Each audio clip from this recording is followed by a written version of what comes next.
Hi, so this is what it will sound like when the function of Saute. Did you hear?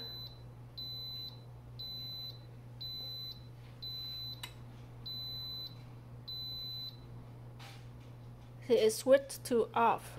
It turned off the machine when the Saute function reach the maximum level of pressure.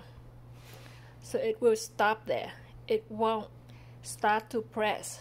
It will stop there. For example, let me show you one more time.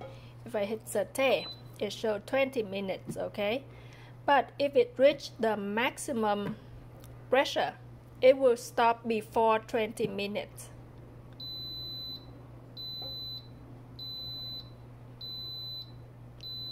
Did you see that? Because I've been cooking already, so things are ready in here. I'm just showing you, but that's how it sounds when the Saute reach the maximum pressure. Thank you for watching.